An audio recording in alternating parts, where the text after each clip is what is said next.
அஸ்ஸலாமு அலைக்கும் வரஹ்மத்துல்லாஹி வபரகாத்துஹு. அன்பார்ந்த ஓஹச் இஸ்லாம் சேனல் நேயர்களே, எல்லாம் வல்ல ஏக இறைவனுடைய அன்பும் அருளும் நம் அனைவர் மீதும் என்றும் நிலவட்டும்.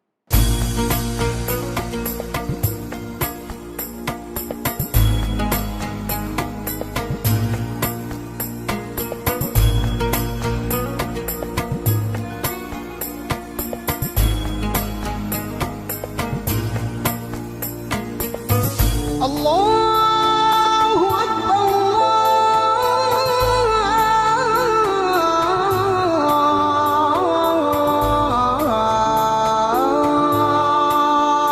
அல்லாஹு அக்பர். இந்த வீடியோவை உங்களுக்கு வழங்குபவர்கள் பேசஸ் பே, secure digital payments with multiple features and great success rate. வழிகாட்டும் வான்மறை என்ற இந்த நிகழ்ச்சியில் உங்களை எல்லாம் இன்றும் சந்திப்பதில் மகிழ்ச்சி. அன்புக்குரியவர்களே, மறுமை நாளில், மரணத்துக்கு பின்னர் வருகின்ற மறுமை நாளில் என்ன காட்சிகள் முக்கியமானவை என்பதை விளக்கக்கூடிய ஒரு அத்தியாயம் உண்டு. அல் கியாமா. கியாமா என்றாலே மறுமை நாள் என்று பொருள். அது 75வது அத்தியாயம். அதிலே எல்லாம் வல்ல இறைவன் கூறுகிறான், மனிதன் மறுமை நாளில் சில காட்சிகளை அவன் காண்பான்.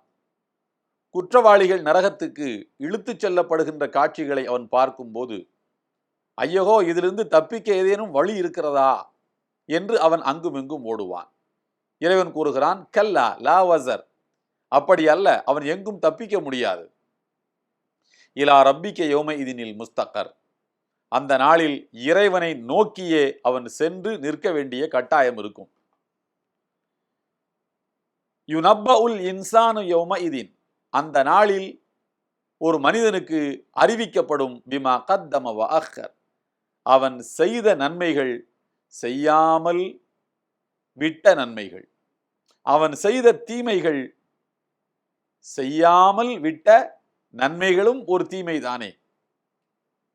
ஒருவன் தாகத்தோடு வந்து தண்ணீர் கேட்கிறான், அவனுக்கு கொடுக்க மாட்டேன் என்று நீ சொல்வது இருக்கிறதே, கொடுக்காமல் இருப்பது இருக்கிறதே, நீ எந்த வேலையும் செய்யவில்லை, ஆனால் அது தீமை. செய்யாமல் விட்ட நன்மை, அது ஒரு தீமை. இப்படி அனைத்தும் அவனுக்கு எடுத்து காட்டப்படும். இந்த சந்தர்ப்பத்தில் நீ இதை செய்திருக்கலாம், இந்த சந்தர்ப்பத்தில் நீ இதை செய்திருக்க கூடாது, இந்த சந்தர்ப்பத்தில் நீ இதை செய்திருக்க வேண்டும், இந்த சந்தர்ப்பத்தில் நீ இதை செய்திருக்க கூடாது என்ற காட்சிகள் எல்லாம் அவனுக்கு கண்முன்னே அவன் உலகத்திலே செய்த அனைத்தும் காட்டப்படும்.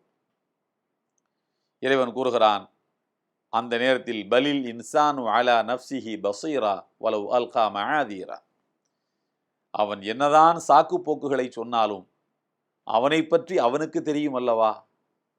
என்ன அருமையான ஒரு சொல்லாட்சி பாருங்கள். பலில் இன்சானு அலா நஃப்ஸிஹி பஸீரா, ஒவ்வொரு மனிதனுக்கும் அவனை பற்றி தெரியும். அவன் என்னதான் சாக்கு போக்குகளை சொன்னாலும், என்னிடத்திலே தண்ணீர் குறைவாகத்தான் இருந்தது, அதனால் தான் அவனுக்கு கொடுக்கவில்லை, எனக்கு தாகம் எடுத்தால் நான் என்ன செய்வது என்று இது ஒரு சாக்கு போக்கு. ஆனால் இந்த சாக்கு போக்கு உண்மையா பொய்யா என்பது அவனுக்கு தெரியும் அல்லவா. சக மனிதனை நம்ப வைப்பதற்குத்தான் இப்படி சொல்கிறானா, அல்லது உண்மை காரணம் அதுவா என்பது அவனுக்கு தெரியும் என்று எல்லாம் வல்ல இறைவன் சொல்லுகிறார். அன்புக்குரியவர்களே, இது உலகத்தில் யதார்த்தம். உன்னை போற்றுவோர் போற்றட்டும், உன்னை தூற்றுவோர் தூற்றட்டும், நீ யார் என்பது உனக்கு தெரியும், நீ நல்லவனாக இரு, நீ நல்லவனாக இரு. பிறர் நம்மை நல்லவன் என்று சொல்ல வேண்டும் என்பதற்காக நல்லவனாக இருக்காதே.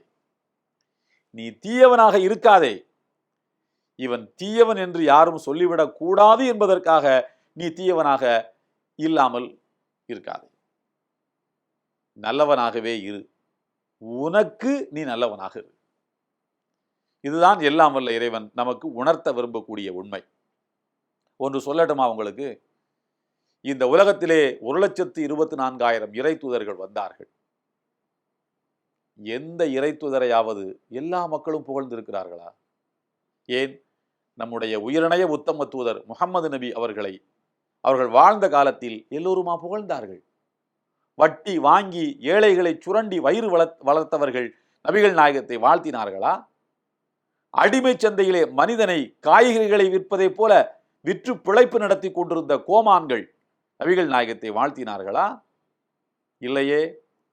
படிக்காத பாமர மக்களை ஏமாற்றி பிழைத்து கொண்டிருந்த கோமகன்கள் என்ன நபிகள் நாயகத்தை பாராட்டினார்களா? இல்லையே.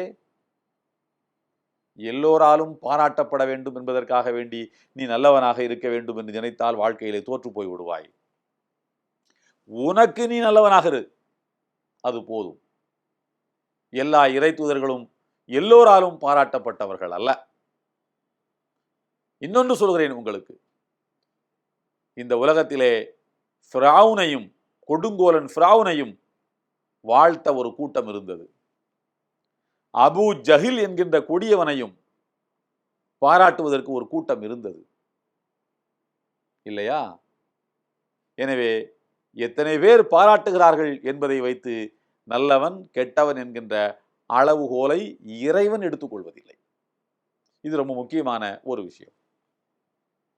வரலாற்றிலே புகழ்மிக்க ஒரு மார்க்க அறிஞர் நபி மொழிகளை முதலாக தொகுத்து ஒரு நூல் வடிவத்துக்கு கொண்டு வந்தவர் புகழ்மிக்க பேரறிஞர் இமாம் மாலிக் ரஹ்மத்துல்லாஹி அவர்கள்.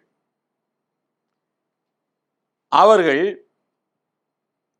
முத்தரிஃப் இப்னு அப்துல்லா என்கின்ற மாணவரிடத்திலே கேட்கிறார்கள், மா யகூலுன் நாசு ஃபிய்ய, தம்பி என்னை பற்றி மக்கள் என்ன பேசிக் கொள்கிறார்கள் என்று இமாம் மாலிக் அவர்கள் தன்னுடைய மாணவர் முத்தரிஃப் இப்னு அப்துல்லா என்பவரிடத்தில் கேட்கிறார்கள்.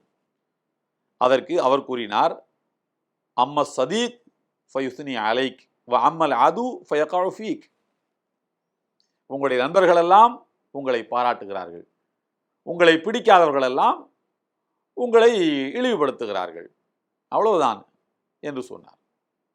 இமாம் மாலிக் ரஹ்மத்துல்லாஹி அவர்கள் சொன்னார்கள், மாசாலன் நாசு கதாலிக்,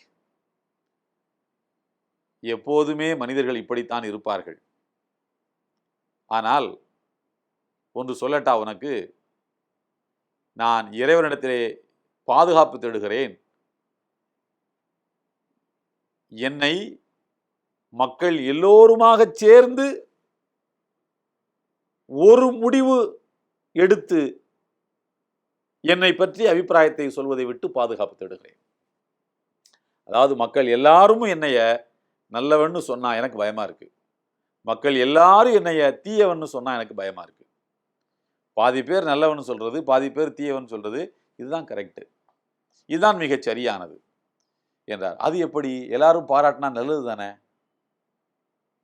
இமாம் மாலிக் ரஹ்மத்துல்லாஹி அவர்கள் சொல்கிறார்கள், எல்லோரும் சேர்ந்து என்னை பாராட்டினால் நான் நினைத்து கொள்வேன் நான் உண்மையிலேயே இந்த பாராட்டுக்கு சொந்தக்காரன் என்று நினைத்து என்னை நானே ஏமாந்துடுவேன். அதுக்கு மேலே நன்மைகளை, ஏற்கனவே நிறைய நன்மைகளை செஞ்சாச்சுன்னு விட்டுருவேன். அதை உண்மை என்று நினைத்து நான் ஏமாந்து விடுவேன், என்னிடமே நான் ஏமாந்து விடுவேன். மக்கள் எல்லோரும் சேர்ந்து என்னை திட்டினால் என்னிடத்திலே ஏதோ குறை இருக்கிறது என்று பொருள். அதனால்தான் அவர்கள் எல்லாரும் திட்டுறாங்கன்னு அர்த்தம். அதுவும் தப்பு. எல்லோரும் என்னை திட்டினால் என்னிடத்திலே ஏதோ ஒரு தவிர்க்க முடியாத குறை இருக்குன்ற அர்த்தம். அதுவும் நல்லது கிடையாது. எல்லோரும் சேர்ந்து என்னை பாராட்டினால் என்னிடமே நான் ஏமாந்து விடுவேன், அதுவும் நல்லதல்ல. கொஞ்சம் பேர் பாராட்டட்டும், கொஞ்சம் பேர் திட்டட்டும், சிலர் போற்றட்டும், சிலர் தூற்றட்டும், அதுதானே, மனிதர்கள் அப்படித்தானே இருப்பாங்க என்று அந்த புகழ்மிக்க மார்க்க அறிஞர் இமாம் மாலிக் அவர்கள் குறிப்பிட்டார்கள். காலித் பின் வலீத் செல்லும் இடங்களுக்கெல்லாம் வெற்றியை குவித்த மாவீரர், நபித்தோழர். அவரிடத்திலே வந்து ஒருவர் சொன்னார், உங்களை பற்றி வெளியில் இது மாதிரி தப்பாக பேசிக் கொள்கிறார்கள் என்று. காலித் பின் வலீத் அவர்கள் சொன்னார்கள், அமா வஜத ஷைத்தானு மத்தியத்தன் கைரக், ஷைத்தானுக்கு உன்னை தவிர வேறு வாகனம் கிடைக்கவில்லையா? என்னை பற்றி தப்பா பேசுகிற கருத்துக்களை எல்லாம் சுமந்து கொண்டு வந்து இடத்துல இறக்கி வைக்கக்கூடிய ஒரு வாகனமாக நீ செயல்பட்டு இருக்கிறாயே, உன்னை தவிர சாத்தானுக்கு வேறு வாகனம் கிடைக்கவில்லையோ என்று கேட்டார். யாரு என்ன சொல்லிட்டு போறான்? யார்?